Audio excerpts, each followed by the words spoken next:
Saints will wrap up their season in Tampa on Sunday. It's a noon kick on Fox. Tampa, a 13.5-point favorite in this game, and for good reason. Bucs have everything to play for. With a win, they clinch the NFC South. The Saints with very little to play for other than truly the spirits of the city, which are obviously going through a bad week with the attacks there on Bourbon Street. As I look at this game, I'm not going to sit here and break down the X's and O's very much. I don't think anybody's here for a ton of that. My concern is, and it's not really a concern, it's just a suggestion, there's no reason for Alvin Kamara, Derek Carr, and Chris Olave to go out there. I know that Chris Olave has returned to practice this week. I know that Alvin Kamara and Derek Carr have not to this point. It's admirable if Kamara wants to try to get that 1,000-yard season. Is it necessary or reasonable? No. Derek Carr does not need to go out there with a broken hand and play in this game against Tampa. That's not really proving anything. It's not really helping anything.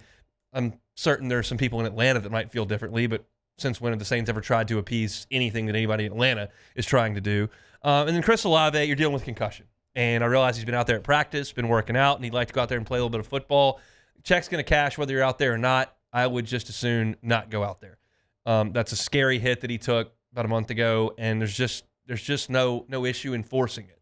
So to me, the biggest issue is the Saints veterans, who I'm sure admirably want to play. And there's nothing in their past that would suggest anything different. Alvin Kamara has been a consummate professional every single step of the way, even through this contract negotiation and playing through pain all year long for a team that was mired in a 7-game losing streak. Derek Carr has shown toughness over any quality that he's shown in New Orleans. He's been tough as nails and tried to go out there and play, and it's been very, very admirable, but he's been banged up because guess what? Saints offensive line hasn't been very good because they've been banged up.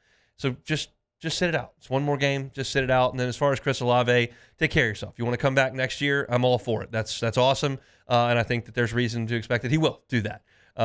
But I just don't think there's any reason for those three teams to play. There is a little bit of a streak on the line here for the Saints. They've been held below 20 points in 5 straight games entering Sunday. If they're held below 20 points on Sunday, which I believe they will be, that'll break a tie for their longest single-season streak since 1996. It's about 20 years of futility there actually 30 years of futility there. God, that's just hard to go back that far and consider that that's how old I am. But yeah, it's been a long time since the Saints have been this bad on offense. And so, again, injecting those guys into it, which was already a bad unit, I just don't see any sort of anything to – there's no reason to push it, is what I should say. Mike Evans does have a reason to push it on Sunday. Mike Evans needs 85 yards to tie Jerry Rice for the most consecutive 1,000-yard seasons in NFL history with 11. He's only gotten 85 yards in his career 3 times against the Saints, and the last time was 2018. What do we know about this entire run with the Saints? Marshawn Lattimore has very often been on the other side. That's been a talking point when these two teams have gotten together year after year after year. Well, Marshawn Lattimore is now in Washington. So Mike Evans probably licking his chops, and I would imagine Baker Mayfield has every intention of getting his guy the ball for 85 yards in the game coming up on Sunday. Again, I think if you're trying to find a local angle here with the Saints, it's not revolving around draft picks, which we talked to Luke Johnson yesterday about that. You're really not guaranteed to move much. It's looking like you're right around 10th. You're not going to fall back to 13 or 14. You're not going to move up to 6. Like, you're looking to be locked in somewhere around 10 or 11, no matter what your outcome is in this game on Sunday. So that's not really a storyline.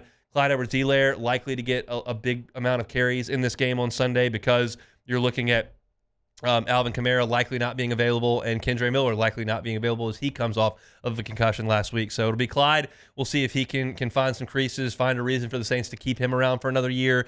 Ross Jackson wrote a great piece on LouisianaSports.net last week after the game about how meaningful it was for Clyde to put on that uniform and to play in the Dome for that city when he grew up just down the road here in Baton Rouge. So he'll get a big opportunity in the game coming up on Sunday. I've kind of exhausted the Spencer Rattler storyline. We know that the offensive line has not been great and that the wide receiving core is kind of a group of misfit toys at this point. I'm disappointed in the Saints defensively and the way that they've played really on every level. You would hope that the corners kind of show some sort of shine of life.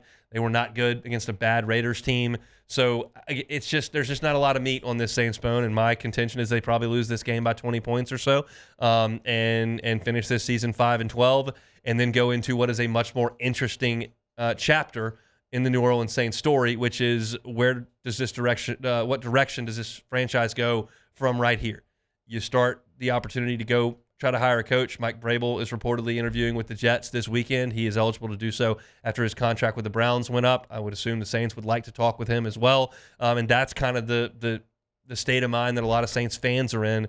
What's next? And it doesn't have a lot to do with what's going on in Tampa on Sunday at noon. So Tampa's a 13.5-point favorite. I would lay those points and not feel bad about it at all. I would suggest that Baker Mayfield and Mike Evans probably have a big day against a weakened Saints defense, and I just don't think the Saints are going to have a ton of success offensively because they haven't had success offensively in over a month. So that's where I am on Saints and Bucks. Give me a final score of somewhere in the neighborhood of 31-13. I will take the Tampa Bay Bucks to win and cover down there at Raymond James in Tampa. Hey, it's On. Thanks for watching Hunt on Saints. Before you leave, help us out a little bit. Hit that like button, leave your comments in the section below, and hit that subscribe button so you get all our content right here from Hunt on Saints. We'll see you next time.